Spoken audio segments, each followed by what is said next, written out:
Esse é o Mundo em Revolução e nós vamos falar agora sobre a situação na Ucrânia. Hoje, dia 30 de outubro de 2025, são 9 horas da manhã aqui no Rio de Janeiro, 2 da tarde lá em Kiev, no momento que eu gravo esse vídeo, e a grande notícia de ontem para hoje, são duas grandes notícias na verdade. A primeira é que houve um grande ataque contra a Ucrânia com 700 drones e mísseis lançados pelos russos aqui, um ataque muito grande a várias partes, inclusive aqui na parte oeste da Ucrânia.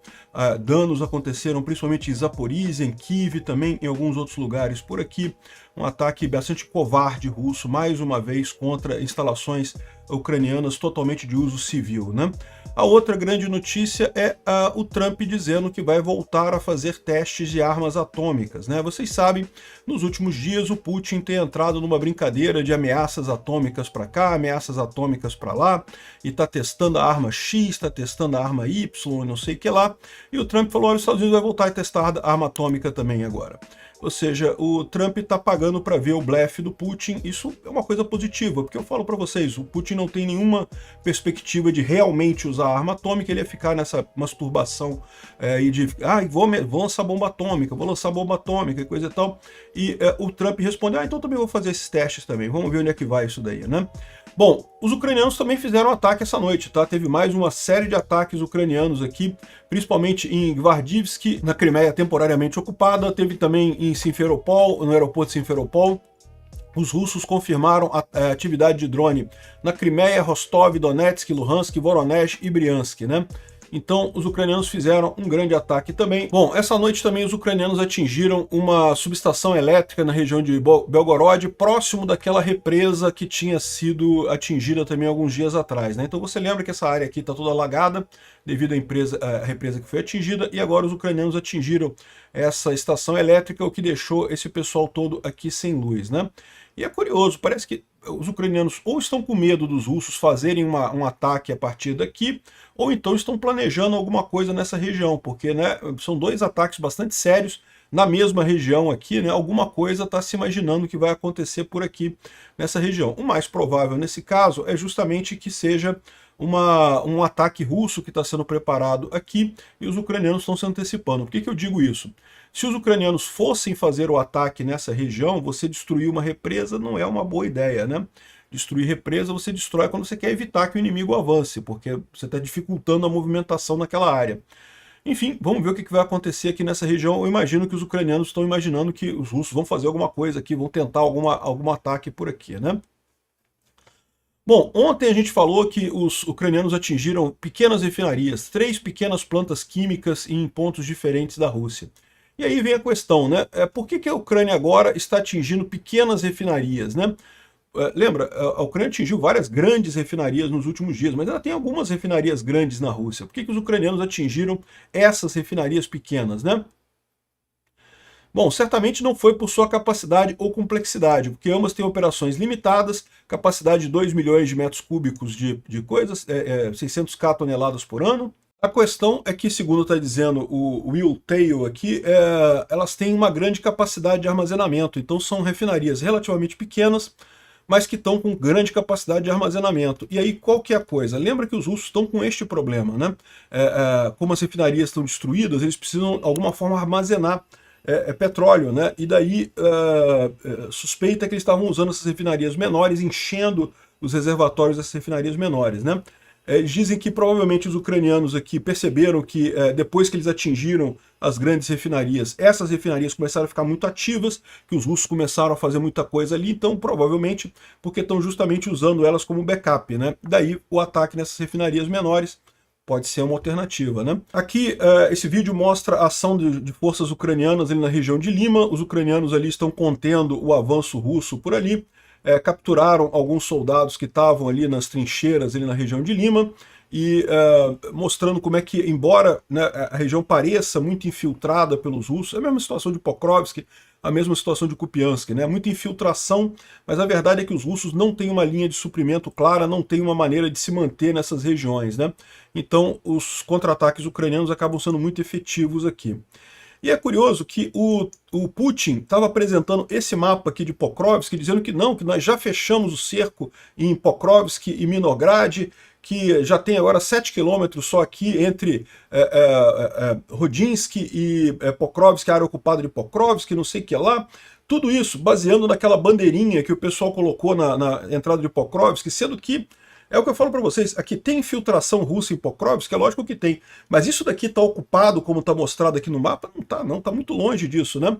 Isso aqui mostra mais uma vez como é que os russos estão se iludindo, tá? Isso aqui, esse mapa foi apresentado pelo Putin numa reunião para dizer que não, que nós já praticamente já tomamos Pokrovsk e Mirnograd, já tá os ucranianos no cerco aqui, não sei o que lá. Isso não reflete de maneira alguma a situação ali na região, né? Eu não descarto que os ucranianos vão ceder Pokrovsk e Mirnograd, né? É possível que tenham que ceder no final das contas, mas ainda está longe dos russos terem esse domínio nessa região aqui, de terem essa área aqui controlada. O que você tem são infiltrações, e muitas infiltrações estão sendo limpas pelos ucranianos, né?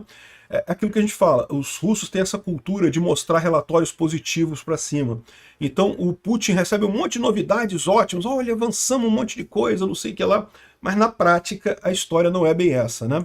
Bom, vendo os mapas aqui do Pulevolan aqui na região de Lima, né, dá para ver muita infiltração russa, mas sem apoio, e os ucranianos fazendo o ataque aqui nessa região em direção ao rio Zerebets, nenhuma mudança em relação ao dia anterior, né? Aqui, mais uma vez, ali na região de Pokrovsk, os ucranianos atacando aqui acima de Rodinsky e avançando aqui contra o bolsão russo que estão aqui. Aparentemente, os ucranianos estão limpando esse bolsão completamente aqui, não vai sobrar nenhum russo aqui não. Eles não vão conseguir fechar ou se conectar com os soldados russos do lado de cá, né? Aqui em Pokrovsk, eles falam com um pequeno avanço russo nessa direção, mas vocês podem ver que o que você tem na cidade é só infiltração. Não tem controle russo aqui em momento algum dessa região. Da mesma forma que em Rodinsky, os russos tentam avançar aqui, mas está muito longe de terem controle sobre essa área por aqui, né? Aqui em Velika Novosilka, Ruliapole, tem um avanço russo aqui, mas em área aberta, sem nenhuma importância estratégica. E aqui uma correção aqui dos ucranianos, que os ucranianos, na verdade, estão controlando essa área por aqui, né? Finalmente, aqui em Kupiansk, parece que o avanço ucraniano nessa região aqui em Golubivka teve sucesso e isso estabilizou as tropas russas aqui. Os russos não estão conseguindo avançar mais nessa região aqui. Os ucranianos conseguiram secar a logística, né? Vamos ver se os ucranianos conseguem agora retomar essa área aqui de Kupiansk, porque isso é muito importante estrategicamente. Bom, enquanto isso, né, os russos estão fazendo de tudo para continuar avançando nesses locais, mas aqui o Trent Telenko fala sobre o quadrado de Lancaster, né? O colapso do quadrado de Lancaster, que é a visão de que quando você está numa guerra em que qualquer movimento que você faça, você piora a sua situação, né? Então ele está dizendo aqui, esse exemplo aqui dessa thread que a gente vai ler daqui a pouquinho, mostra como que jogar mais gente no combate, como os russos têm feito, não tem resolvido nada aqui.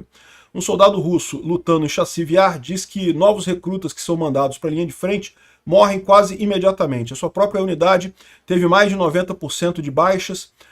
Os campos estão cheios de corpos apodrecendo e é proibido coletar os IDs dos mortos para evitar ter que pagar compensação para parentes dos soldados russos, né? Então, ou seja, os russos morrem e são deixados para lá para apodrecer, porque os outros soldados não querem pegar o ID deles para não ter que pagar a indenização lá, para o governo russo não ter que pagar a indenização para as famílias, né? Aqui, ó. Um soldado do 88º Brigada de Sabotagem e Reconhecimento, chamado Espanhola, né? O nome de guerra dele é Ruslan, desculpa, o nome dele é Ruslan, o nome de guerra é Ruha. Descreveu as condições na luta ali em Chassivyar no verão de 2025, né? Milhares de russos foram mortos e feridos ali na tentativa de tomar Chassivyar, ainda não tomaram. Chassivyar ainda tem partes controladas pelos ucranianos nesse momento. Aí ele disse aqui, nós recrutamos pessoas que não sabem nada, milhões são gastos recrutando eles chegam e imediatamente são mortos. Eles estão sendo mandados por centros de treinamento por 2 semanas com um rifle, seguram isso, atiram, aprendem isso, aprendem aquilo e pronto, e já vão para a linha de frente. Ele diz que os novos recrutas normalmente morrem na primeira missão de combate. Ele descreve ele mesmo como um sabotador por negócio, né? Ou seja, é um membro de grupo de sabotagem, né? E ele descreve como o campo da batalha está cheio de corpos russos que não são recuperados porque estão debaixo de escombros, debaixo de prédios colapsados. você dirige sobre corpos, né? Não tem outra maneira. É dessa forma, você não pode dizer que você está guiando sobre isso. Tem 3 brigadas enterradas debaixo dos escombros ali, né? Enfim, essa é a situação. A gente sabe que essa é a grande força militar da Rússia, né? A Rússia não se importa com seus soldados, então isso é uma força militar. A Ucrânia, por outro lado, cuida dos seus soldados, evita mortes desnecessárias, e isso acaba sendo uma coisa que prejudica na linha de frente. Mas, no longo prazo, isso tende a ter o efeito reverso, né? Você tem do lado da Ucrânia uma lealdade muito grande, porque as pessoas sabem que estão lutando por um país, não estão sendo sacrificadas à toa, e de outro lado, você gastar pessoas desse jeito gera o que normalmente gera no final de qualquer guerra na Rússia, o pessoal derrubando o governo, né? O Instituto para Estudo da Guerra fala aqui sobre um oficial que ameaçou suprir mísseis nucleares para Venezuela e Cuba, porque os Estados Unidos é um inimigo russo, e como os Estados Unidos agora está apoiando a Ucrânia, ué, que negócio é esse? Os Estados Unidos desde o início dessa guerra está apoiando a Ucrânia, né? E então que vai mandar mísseis para Venezuela e Cuba. Olha o problema que a gente tem aqui, hein? Eu deixei claro para vocês desde o início. Eu falei aqui, cuidado, gente de direita que é Rousseff não é de direita, é de esquerda. O grupinho está armado, é Rússia, Venezuela, Cuba, são as ditaduras do mundo. Não é à toa que o Lula ama o Putin, ama a Rússia e coisa e tal. Então aqui, agora fica claro para todo mundo que eu estou falando para vocês aqui. Quem está ajudando a Venezuela é a Rússia. Né? Quem está contra o Maduro lá é o Trump, é os Estados Unidos, né? Então ficou muito claro essa história toda aqui. Eu espero que o pessoal da direita aqui no Brasil, que ficou no início dessa guerra, ficava falando, não, porque o Putin é cristão, conservador, de direita. Peter, você está apoiando o Zelensky, que é um ator, não pode. Não, meu amigo, é óbvio, quem está errado é o Putin, quem é esquerdista é o Putin finge. Vocês estão caindo no mesmo papo que os idiotas pobres aqui do Brasil caem de acreditar que o Lula vai fazer alguma coisa pela vida deles. Não vai, esquerdista mente, o Putin é de esquerda, ele mente. O Putin está errado nessa guerra. Se você quiser mandar o seu pedido de desculpas para mim, manda um e-mail para wrevolving@gmail.com, que eu vou ignorar o seu e-mail, tá? Olha só, a Ucrânia está fechando sua embaixada em Havana devido justamente ao fato de que a Rússia tem cooperado cada vez mais com Cuba, né? Então, de novo, quem é que está do lado certo, quem é que está do lado errado nessa história, né? Tá vendo? Acho que é importante para a Ucrânia mesmo sair de Cuba, porque essa situação aqui no Caribe tende a piorar agora que o Trump vai intervir na Venezuela, né? Outra informação para quem não está acompanhando a batalha aqui no Rio de Janeiro, né? Aliás, para quem quiser saber, eu estou acompanhando isso lá no canal Ancapso, né?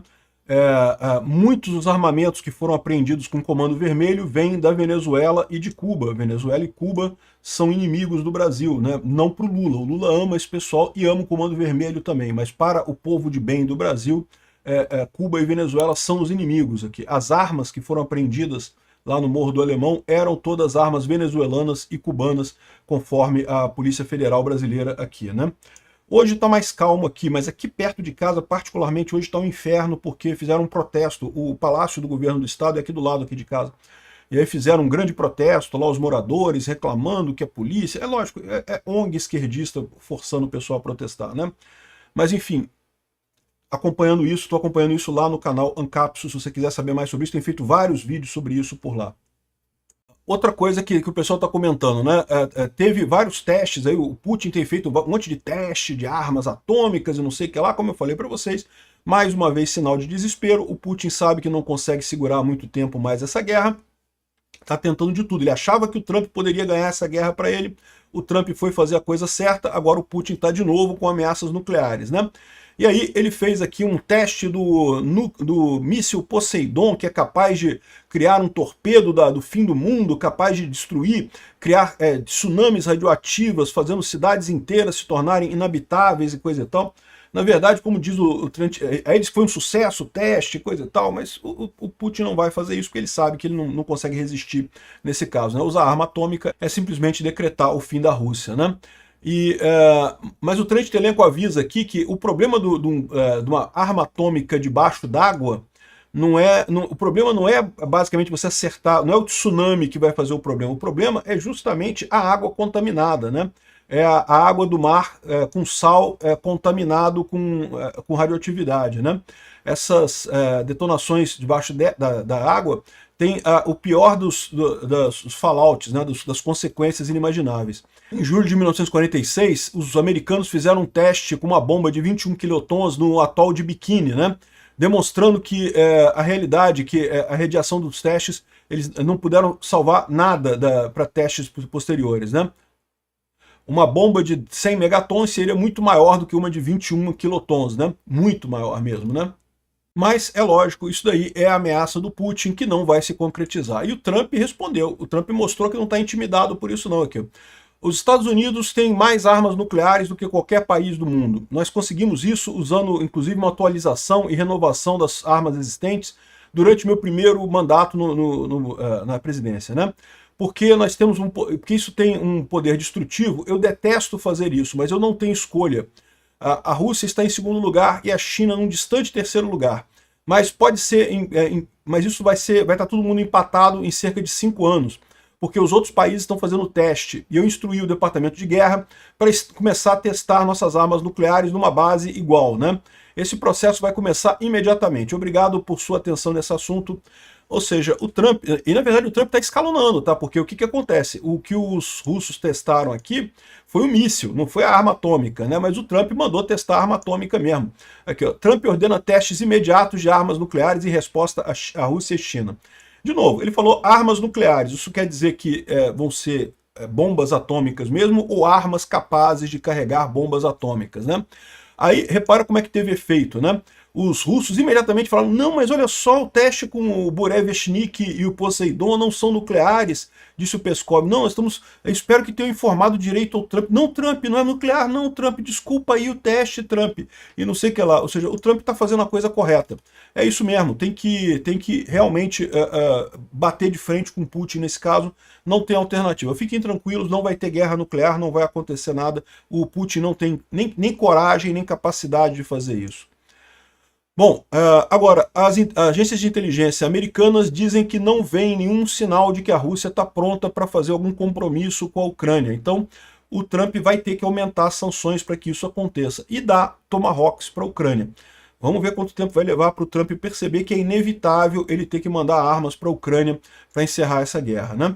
Agora, um evento muito importante aconteceu ontem, né? O acordo entre Estados Unidos e China. A gente já falou um pouco sobre esse acordo de minerais, de terras raras e coisa e tal, né? A China evitou as sanções de 100% e coisa e tal, e parece que foi um encontro muito positivo. E vocês sabem que a China tem a chave para resolver a guerra da Ucrânia, né? Se a China, de fato, parar de ajudar a Rússia, rapidinho a Rússia vai ter que ceder, porque ela não tem alternativa. E, segundo o Trump, o presidente Trump disse que a Ucrânia foi discutida longamente nessa reunião com o presidente Xi Jinping. A Ucrânia foi citada muito fortemente, conversando sobre isso por um longo tempo, e ambos vamos trabalhar juntos para ver se a gente consegue ter isso resolvido, né? Isso vai nos ajudar a trabalhar junto na Ucrânia e tem muito mais que a gente pode fazer, né? O Xi Jinping tem comprado óleo da Rússia por um longo tempo e isso ajuda boa parte da China. Como vocês sabem, eu posso dizer que a Índia também tem diminuído a compra de óleo da Rússia, né, mas a gente não falou muito sobre óleo. Nós discutimos trabalhar junto para ver se a gente consegue encerrar essa guerra ali, né? Então esse é o ponto. O Trump e o Xi Jinping conversando sobre a Rússia e a Ucrânia é uma boa coisa, né? E, bom, mais uma companhia de energia indiana suspendeu compras de óleo russo devido às últimas sanções. Então temos mais uma empresa indiana deixando de comprar petróleo da Rússia, o que é uma boa notícia, né? A Índia tem de fato diminuído a compra de óleo da Rússia, ainda compra muita coisa, mas tem diminuído. Bom, todo mundo sabe que a Rússia está fazendo uma guerra híbrida contra a Alemanha e contra os países da Europa de uma forma geral, né? E agora o pessoal está dizendo que as técnicas que a Rússia usa são muito parecidas do EI, né? Do Exército Islâmico, né? O ISIS, né? Como muita gente chama, né? Propaganda, desinformação, recrutamento seletivo de grupos fracos para criar o caos. A guerra híbrida de hoje é o terror de antigamente, ou seja, os métodos que desestabilizam sociedades. Ou seja, o método que a Rússia está usando é o método dos islamistas, né? Eu acho muito engraçado também o pessoal da direita aqui no Brasil dizendo que não, porque a Rússia é cristã, não sei o que lá. A Rússia é quase toda muçulmana, muito mais muçulmano do que cristão na Rússia, no final das contas.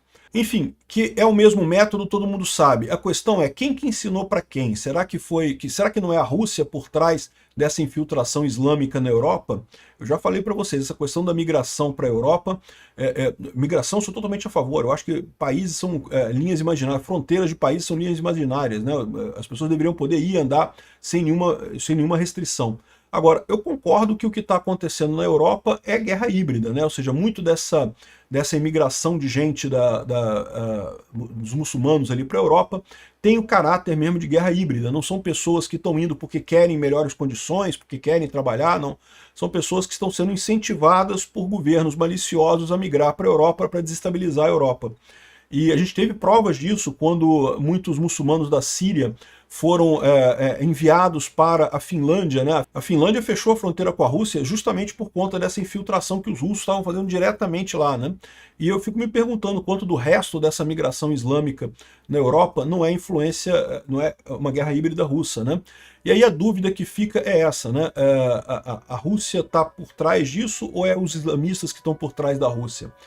Eu não sei não, eu acho que é a Rússia por trás dos islamistas, tá? Eu acho que é isso.